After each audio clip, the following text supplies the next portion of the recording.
ప్రణాళికలో భాగస్థులు, వారి ఆదర్శ జీవిత సాక్ష్యము నేటి స్త్రీలకు మార్గదర్శకం. సారా, రిబకా, రాహాబు, దెబోరా, రూతు, నయోమి విశ్వాస నిరీక్షణకు మాదిరి. నడుచుకుందాము వారి మార్గములో, క్రీస్తు సహపరిచారకులై సంఘ సేవలో సాగుతూ నడచిన వారి జీవితం ఈ తరముకే ఆదర్శం.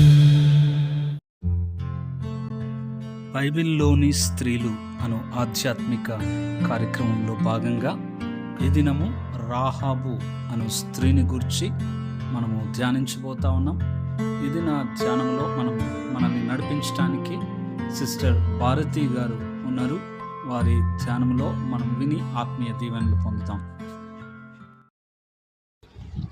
Praise the lord.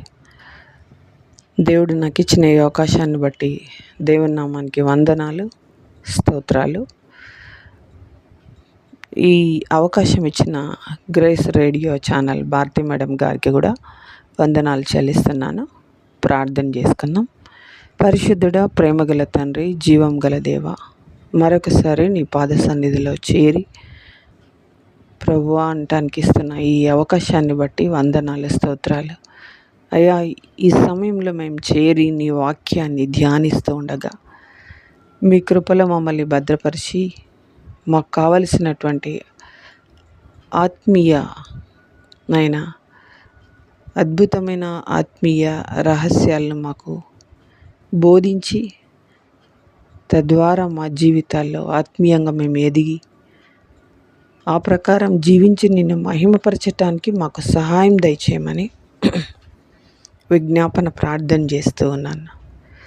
Grace radio channel వారిని దీవించండి. వారు చేస్తున్న పరిచర్య అంతటిలో ప్రభా నువ్వు సహాయం చేస్తూ ఆయా దేశాల్లో నైనా ఈ పరిచర్యలు విస్తారంగా వాడబడుతున్న విధానాన్ని బట్టి నీకు వందనాలు వందనాలు వందనాలు చెల్లిస్తూ ప్రభు యేసు భవిష్యత్తులో ఇంకా ఆశీర్వదించి అభివృద్ధి చెందేటట్లు కృప చూపించమని నజరేయుడగు యేసు దివ్యనామంన అడిగి పొంది ఉన్నాను తండ్రి, ఆమెన్.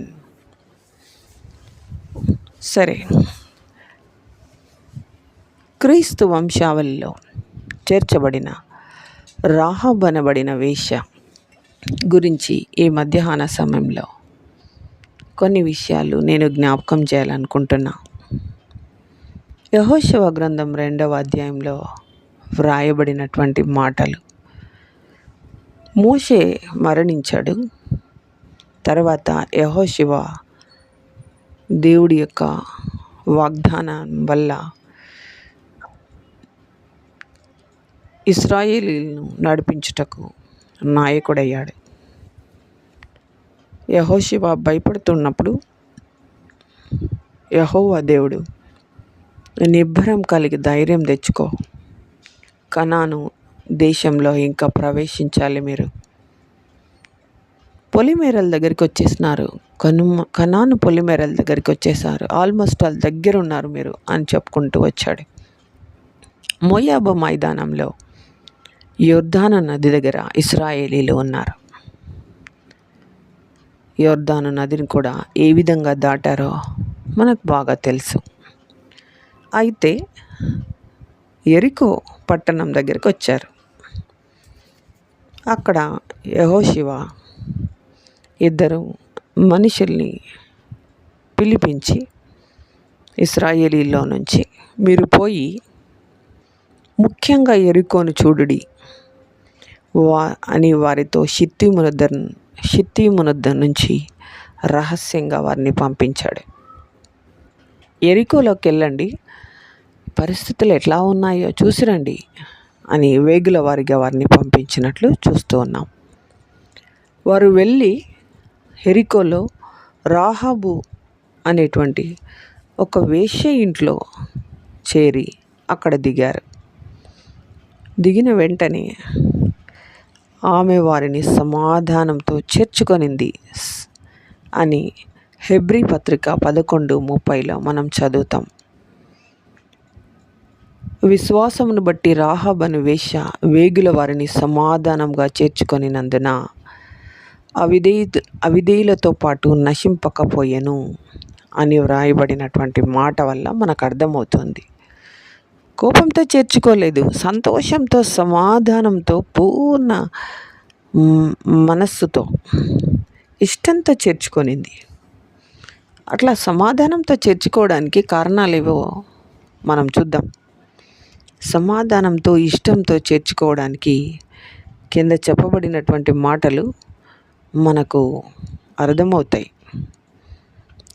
అయితే అక్కడ చేరిన వెంటనే ఆ ఎరికో రాజుకు సమాచారం అందింది, ఇక్కడికి వేగుల వారు వచ్చారని. వెంటనే ఆయన కూడా మనుషుల్ని పంపించాడు. వారొచ్చి ఆమె ఇంట్లో వారు వచ్చేసి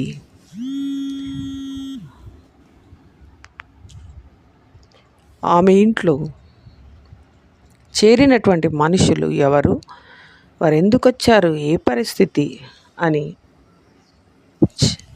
అడగడానికి వాళ్ళు వచ్చారు అక్కడికి. వచ్చిన వెంటనే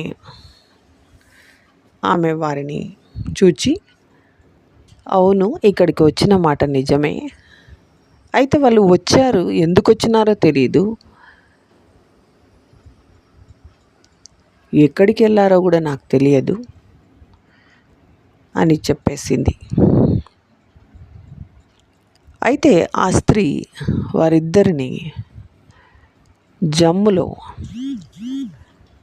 వారిని దాచిపెట్టినట్లుగా మనం చూస్తూ ఉన్నాం. వారిని పంపేసిన తర్వాత ఇప్పుడే వాళ్ళు వెళ్ళిపోయారు అని పంపివేసి వారిని పైకి తీసుకొని వెళ్ళి అక్కడ దాచిపెట్టినట్లుగా మనం ఇక్కడ చదువుతూ ఉన్నాం. చీకటి పడే వేలైంది కనుక వారు వెళ్ళిపోయినారు. మీరు ఇప్పుడే వెళ్తే వారిని తరుముతారని చెప్పగా వారు వెళ్ళిపోయారు. ఆ విధంగా వెళ్ళిపోయినందుకు గవిని వేయబడింది, మళ్ళీ తిరిగి వాళ్ళు రాలేదు. అప్పుడు ఆ రాత్రి ఆ చీకటి పడిపోయినటువంటి ఆ సమయంలో ఆమె పైకి వెళ్ళి వారితో ఈ మాటలు చెప్పింది. మనం ఆ మాటల్ని ఇక్కడ 9, 10, 11, 12, 13 వచనాలలో మనము యెహోషువ గ్రంథం 2వ అధ్యాయంలో మనం చూడగలం. ఆమె చెప్పిన మాటలు ఎంత అద్భుతమైన మాటలో మనం ఇక్కడ గమనిస్తాం. యెహోవా ఈ దేశమును మీకిచ్చుచున్నాడనియు, మీ వలన మాకు భయం పుట్టుననియు, మీ భయము వలన ఈ దేశ నివాసులకందరికీ ధైర్యం చెడుననియు నేనెరుగుదును. ఆమెకు ఒక విషయం తెలిసింది, చాలా గొప్ప దేవుడు అని. జరిగిన పరిస్థితులన్నీ చక్కగా ఆమె తెలుసుకొని ఒక మంచి అవగాహనకు వచ్చినట్లుగా చూస్తూ ఉన్నాం. ఆమె ఇంకా 10వ వచనంలో చెప్పిన మాట, మీరు ఐగుప్తు దేశంలో నుంచి వచ్చినప్పుడు మీ ఎదుట యెహోవా ఎర్ర సముద్రంను ఎలాగూ ఆరిపోజేసెను, మీరు ఎట్లా ఆరిన నేల మీద నడుచుకుంటూ వచ్చారో ఆ విషయాన్ని మేము ఎరుగుదాము, అది చాలా అద్భుతమైన విషయం అని ఆమె తన విశ్వాసాన్ని వెల్లడి చేసింది. యోర్దాను తీరంనున్న, అంతేకాకుండా ఆమె ఇంకో విషయం చెప్తా ఉంది. యోర్దాను తీరంలో మీరు అక్కడి నుంచి వచ్చేసారు కదా, అక్కడ సీహోను, ఓగు అనేటువంటి అమోరీల రాజు, బాషాను బలమైన రాజులు ఉన్నారు ఇద్దరు. వారిని కూడా మీరు జయించారు. ఎట్లా జయించారో మాకు తెలుసు. మీ దేవుడు వారిని ఎలా మీకు అప్పగించాడో ఆ విషయం కూడా మేము ఎరుగుదుము నేనెరుగుదును, ఎలాగో ఆ గొప్ప రాజులను నిర్మూలం చేశాడో మీ దేవుడు మాకు తెలుసు అని చెప్తుంది. 136వ కీర్తనలో అక్కడ వ్రాయబడినటువంటి మాటలు, గొప్ప రాజులను, ప్రసిద్ధి నొందిన రాజులను ఆయన హతము చేసననే మాట 11వ వచనంలో ఆమె ఆ విషయాన్ని కూడా చెప్పింది. ఎన్ని విషయాలు ఈ వేశ్య అయినటువంటి స్త్రీ తెలుసుకొనిందో చాలా ఆశ్చర్యకరంగా ఉంది. ఈనాడు క్రైస్తవ ప్రపంచంలో స్త్రీలుగా చాలా మనము అభివృద్ధి చెందాం, మంచిదే, దేవుని నామానికి స్తోత్రం. కానీ తెలుసుకున్నటువంటి విషయాలను మనం ఎంత అనలైజ్ చేసుకున్నాం. సమాచారం తెలియడం కాదు, విశ్వాసంలో హృదయంలో దాన్ని ఎంతగా అనలైజ్ చేసుకున్నాం అన్నది ఇంపార్టెంట్. హృదయం అనే పలక మీద ఈమె వ్రాసేసుకునింది చాలా గొప్ప దేవుడు అని. ఆ అద్భుతమైన విశ్వాసాన్ని ఈమె క్రియ రూపంలో చూపించింది. అంతేకాకుండా మా గుండెలు కరిగిపోతున్నాయని చెప్పింది.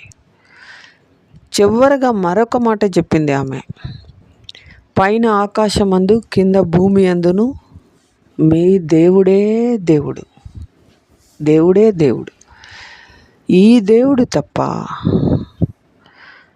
ఏ దేవుడు లేడు. మాకు గుండెలు కరిగిపోతూ ఉన్నాయి అని వారి స్థితిని ఆమె తెలియజేసింది. ఎట్టి మనుషులకైనా ధైర్యం ఏమాత్రం ఉండదు అని చెప్పింది. ఈ మాటలు విన్నటువంటి వేగుల వారికి అద్భుతమైన ధైర్యం వచ్చింది. నిజానికి వారు వచ్చినప్పుడు అంత ధైర్యంతో ఎరికోని చూడ్డానికి వచ్చారో లేదో తెలియదు, కానీ ఈమె చెప్పిన విశ్వాసపు మాటల్ని బట్టి, ఈమె విశ్వాసాన్ని బట్టి వారికి విశ్వాసం కలిగింది. ఇదే మాటల్ని తీసుకెళ్ళి వారు యెహోషువకు చెప్పగా యెహోషువకు కూడా అద్భుతమైనటువంటి శక్తి, విశ్వాసం పెరిగి ఇశ్రాయేలీల్లో కూడా కొత్త విశ్వాసం వీరి మాటల వల్ల, ఇక్కడ జరిగినటువంటి ఈ గొప్ప సూచన వల్ల వారందరూ విశ్వాసంతో ఎరికో చుట్టూ ప్రదక్షిణలు చేశారు. ఈ యుద్ధం చేయాలంటే వస్తువులు కావాలి, యుద్ధ సామాగ్రి కావాలి. కానీ దేవుడు యుద్ధంకు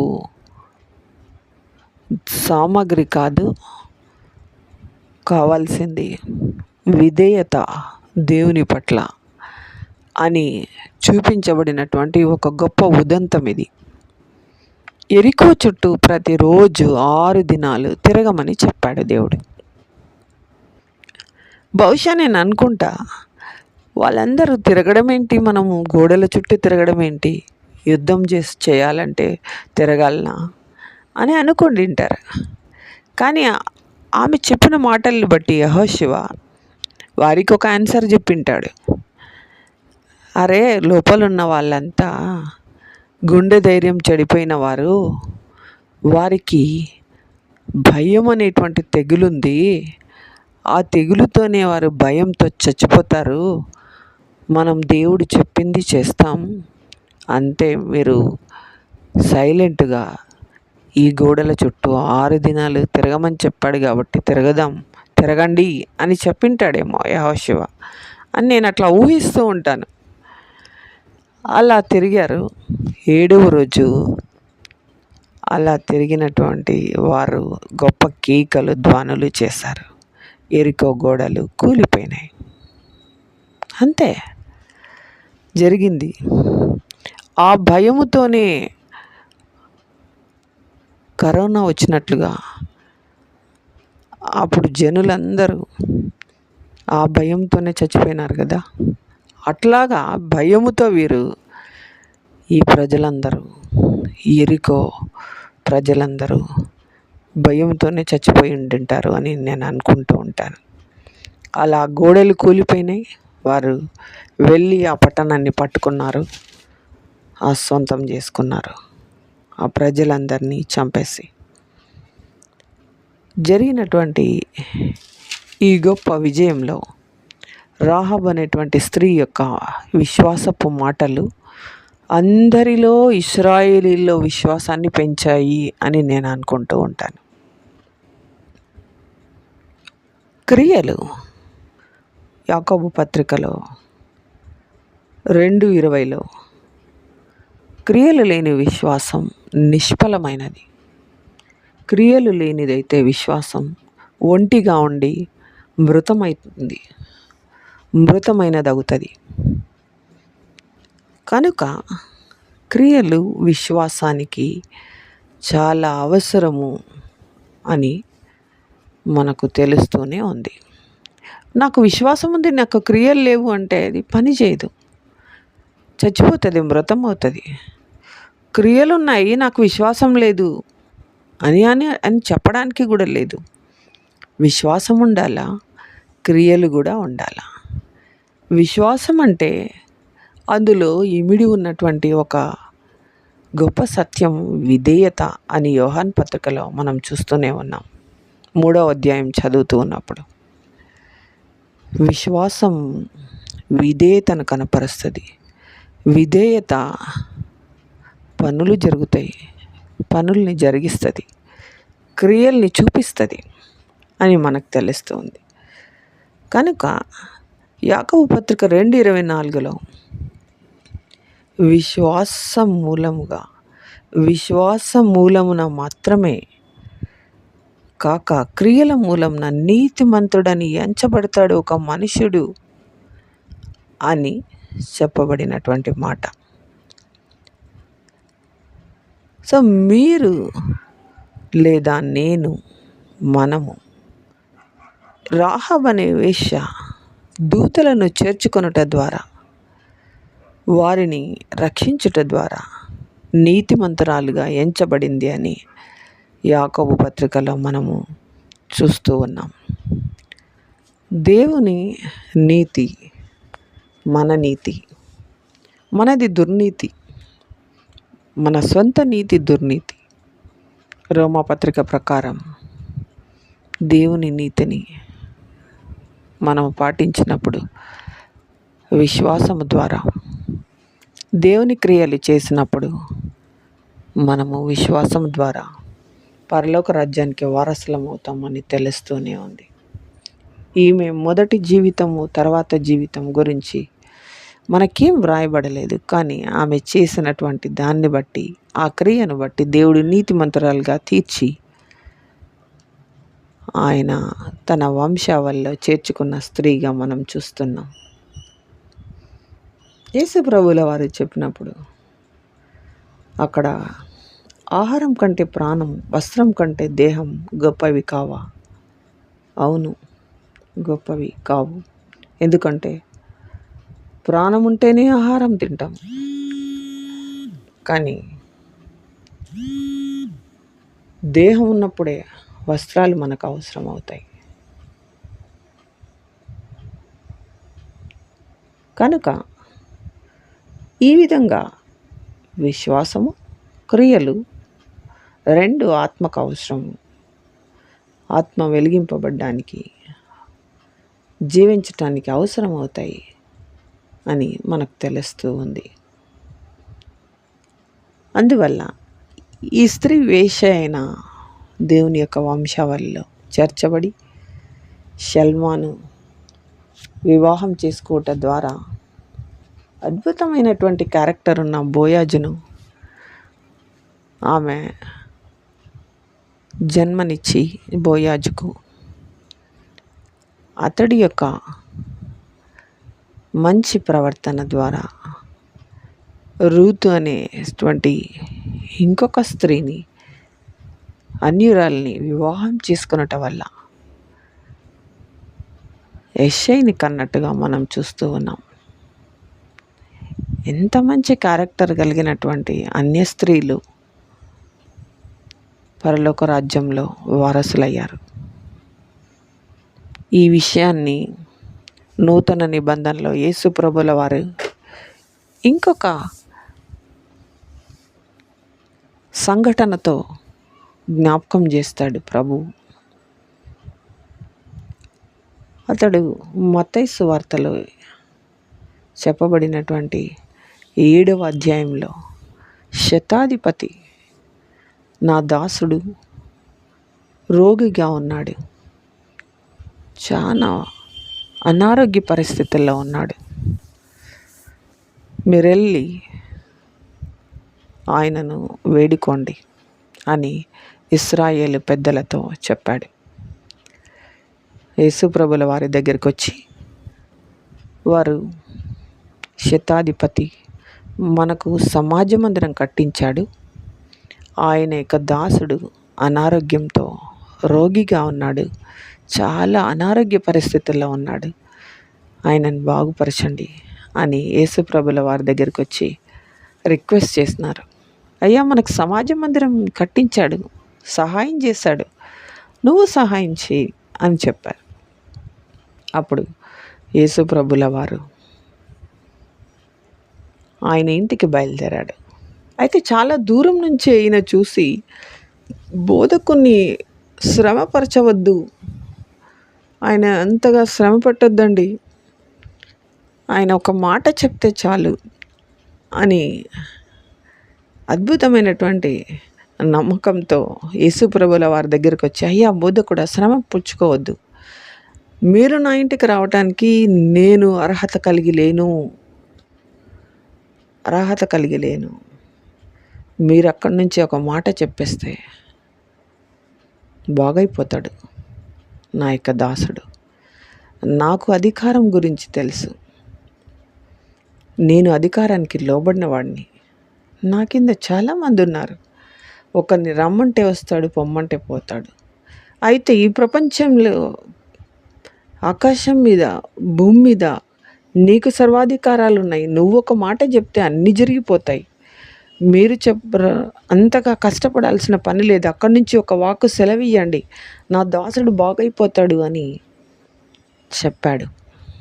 అతడు ప్రభు అన్నాడు, ఇశ్రాయేలీయుల ఎవ్వనికి ఇంత విశ్వాసం లేదు, తూర్పు నుండి పడమటి నుంచి ఉత్తరం నుంచి దక్షిణం నుంచి అనేక మంది అబ్రహాం, ఇస్సాకు, యాకోబులతో కలిసి పరలోక రాజ్యంలో సింహాసనాల మీద కూర్చుంటారు వాళ్ళ పక్కన అన్యులు, మీరైతే మీకు విశ్వాసం లేదు కాబట్టి మీరు కూర్చోలేరు వారితో, ఇతరులు అన్యులే వారితో కూర్చుంటారు అని అక్కడ కూడా జ్ఞాపకం చేశాడు. ఈ అన్య స్త్రీ అద్భుతమైన విశ్వాసాన్ని కనపరిచి ఆ విషయాలన్నీ చెప్పటం ద్వారా ఇశ్రాయేలీలకు ఈమె మార్గదర్శి అయింది. ఈమె విశ్వాసాన్ని బట్టి వాళ్ళ విశ్వాసం బలపరుచుకొని వారు ఎరుకొని జయించారు, ప్రదక్షిణలు చేశారు. ఆ విషయాన్ని హెబ్రీ పత్రికలో రాశారు. ఈ మధ్యాహ్న సమయంలో నేను చెప్తున్నది ఒకటే మాట, మన విశ్వాసం మనము దేవుని గురించి ఇతరులకు చెప్పేటువంటి విషయాలలోనే అర్థమవుతుంది. మనం చెప్పే మాటల్ని బట్టే వారిలో విశ్వాసం కలుగుతుంది. ఆ విధంగా కలిగించటం ద్వారా మన మాటలు, మన క్రియలు, మన యొక్క ప్రవర్తన ఆ విధంగా ఉందా అన్నది మనము టెస్ట్ చేసుకోవాలి అని ఈ మధ్యాహ్నం నేను జ్ఞాపకం చేస్తూ ఉన్నాను. వేశ్య అయినప్పటికీ ఇశ్రాయేలీయులను వాగ్దాన దేశంలో చేర్చటానికి ఒక మార్గం వేసింది, ఈమె చూపించింది. విశ్వాసం అనేటువంటి ఒక మార్గాన్ని వారికి చూపించినట్లుగా మనం చూస్తూ ఉన్నాం. ఈ విధమైనటువంటి విశ్వాసాన్ని కనపరిచినటువంటి స్త్రీలు అన్య స్త్రీలుగా ఉన్నారు. క్రైస్తవులుగా మనం ఎట్లున్నాం? మనం కూడా పరిశీలన చేసుకోవాలి. అట్టి విశ్వాసాన్ని మనము ఇతరులకు తెలియజేయటం ద్వారా, మన ప్రవర్తన, మన క్రియలు, మన మాటల ద్వారా ఆయన గొప్పతనాన్ని తెలియజేయటం ద్వారా మనం కూడా ఎంతమందిని దేవుని దగ్గరికి నడిపిస్తున్నామో మనం కూడా పరిశీలించుకోవాల్సిన వారమై ఉన్నాము. దేవుడు ఈ విషయాలన్నీ మనకు ప్రతిదినం ప్రతి క్షణం గుర్తు చేస్తూ మనం ఆ దిశలో ప్రయాణం చేయటానికి మనకు దేవుడు సహాయం చేయునుగాక. ఆమెన్.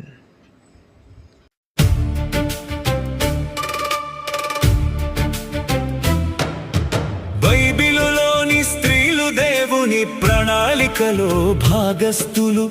వారి ఆదర్శ జీవిత సాక్ష్యము నేటి స్త్రీలకు మార్గదర్శకం. సారా, రిబకా, రాహాబు, దెబోరా, రూతు, నయోమి విశ్వాస నిరీక్షణకు మాదిరి. నడుచుకుందాము వారి మార్గములో. క్రీస్తు సహపరిచారకులై సంఘ సేవలో సాగుతూ నడచిన వారి జీవితం ఈ తరముకే ఆదర్శం.